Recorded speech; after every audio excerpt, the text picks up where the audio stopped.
उत्तर Korea के तानाशाह शासक किम जोंग उन ने अपने हजारों सैनिकों को यूक्रेन के खिलाफ मैदान में उतार रखा है।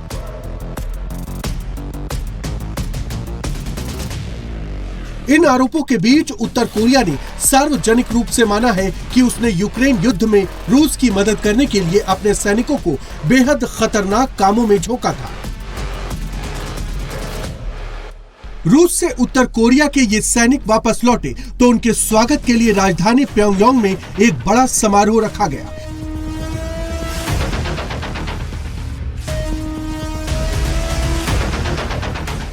यूक्रेन के खिलाफ जंग लड़कर लौटे जाबाजों का हौसला बढ़ाने के लिए किम जोंग उन खुद समारोह में पहुंचे और पास्ट मार्च की सलामी ली।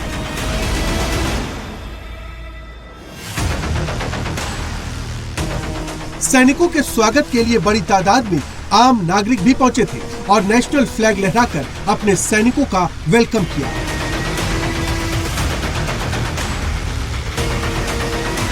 इस मौके पर किम जोंग ने पहली बार सार्वजनिक तौर पर माना कि रूस में युद्ध के दौरान उत्तर कोरिया के सैनिक मौजूद थे।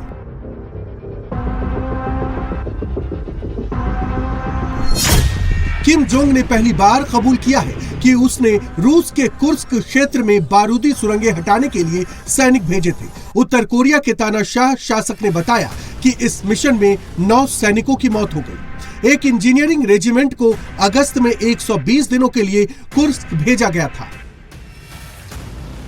रूस में जंग से लौटे अपने सैनिकों का मनोबल बढ़ाने के लिए किम जोंग ने सभी सैनिकों से मुलाकात भी की।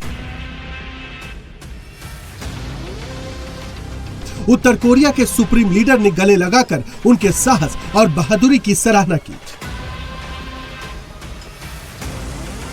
किम जोंग ने व्हील चेयर पर मौजूद उन सैनिकों को भी गले लगाया जो युद्ध के दौरान गंभीर रूप से घायल हो गए।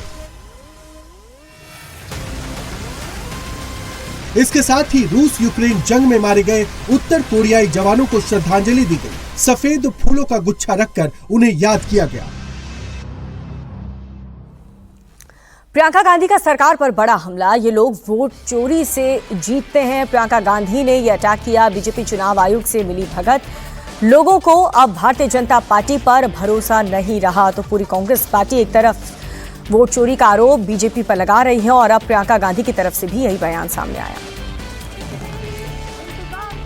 लोगों को बचाने के लिए एक दिन इन्हें देश को जवाब देना पड़ेगा कि किस तरह से इन्होंने हमारे वोटों का अधिकार हमसे छीनने की कोशिश की, किस तरह से इन्होंने साजिश रची।